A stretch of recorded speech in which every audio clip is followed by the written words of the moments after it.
Michelle Bishop at home in front of a seasonally festive fireplace and Christmas tree.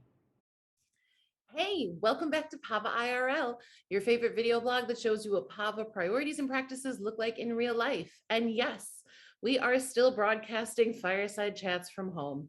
Better luck in 2022, am I right?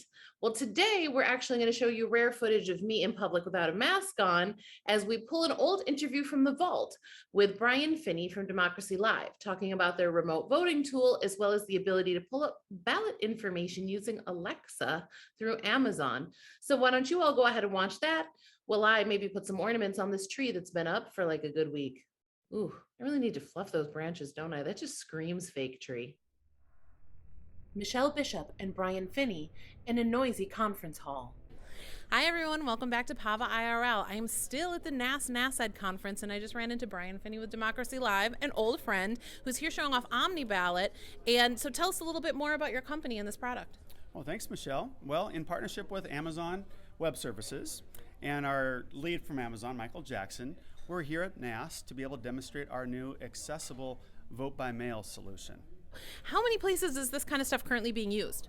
Well, we have about 450 counties around the country that are currently using our accessible information platform. Pause. Last time I checked, it's like over 600 jurisdictions now. Proceed.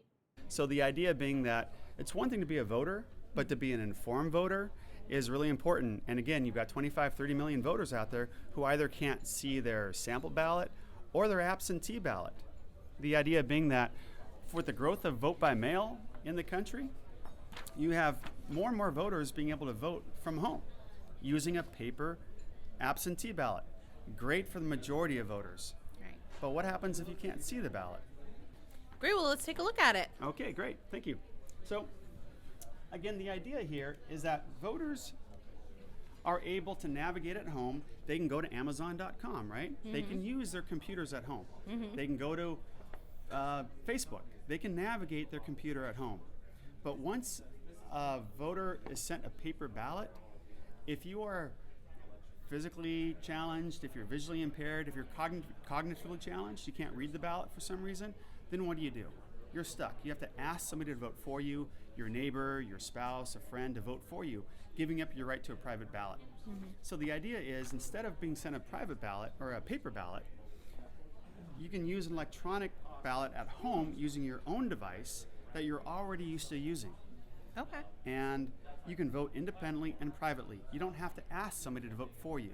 So can I use this on a computer or a tablet or a phone? Can I use it on anything? Whatever you're comfortable with. Mobile devices, a tablet, your home computer, whatever it is that you're used to using, you can go online, get your ballot, be able to mark your ballot, and you can put on a set of headphones, use a sip and puff device, a tactile input device, jelly switches, whatever it is that you're used to using at home to be able to navigate through Amazon or Facebook. You can now navigate through your ballot independently. It's important, though, to note that this is not online voting. Pause. My how times have changed. A number of states now actually are using fully online voting. In fact, this exact tool can be configured to allow return by mail, return by fax, return by email, or return through an online portal. Okay, what'll happen is that the voter can log on. Okay, quick pause. Check in the links below for where you can watch videos with a close-up showing you what's on the screen as you go through an OmniBallot.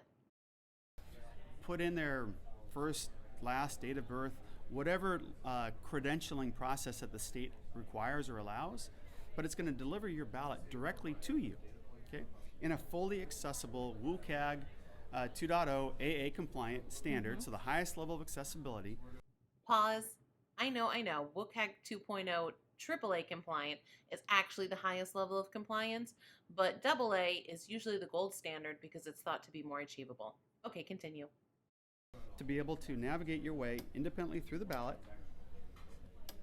And now you're able to listen to the ballot. You're able to use your tactile input to go through the ballot. You can go through and hear how you're voting. You get a summary screen to be able to remind you how you voted, make sure it's okay. Mm-hmm. So once you go through the process here, and you can hear it, you can review that's how you wanted to vote, it'll say print your ballot. And it'll print your ballot on your home computer, it won't be this ballot, right? It'll be a ballot that you have at home, or it'll be your paper that you It have prints at it home. on a regular piece of paper that would normally be in my printer. That's right. That's right.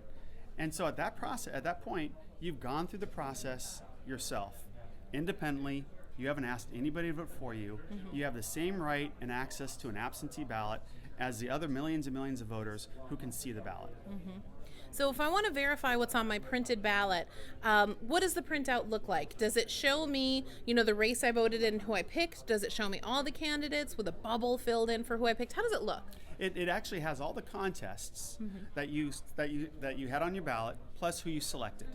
And so you could go ahead and take any one of a number of apps, and you can actually take a picture of that, and it'll read it back to you to confirm that it actually printed out correctly, to be able to confirm that that's indeed how you wanted to vote. All right, so tell me about Alexa. Oh, coming soon to a living room near you with Alexa, which is going to be deployed in over 70 million households, is what I'm told.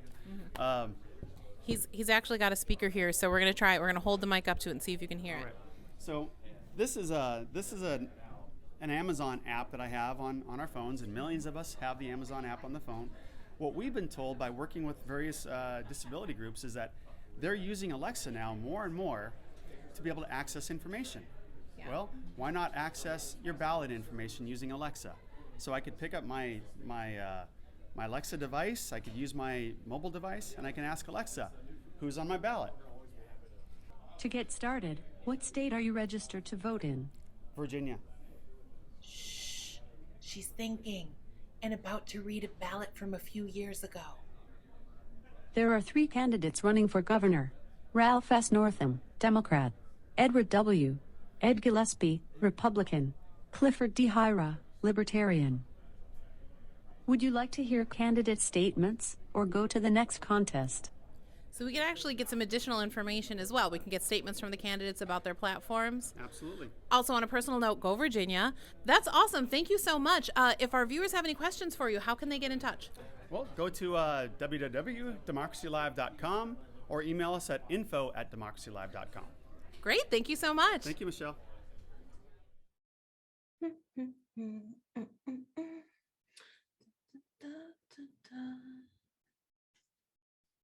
See you next year, Pava people.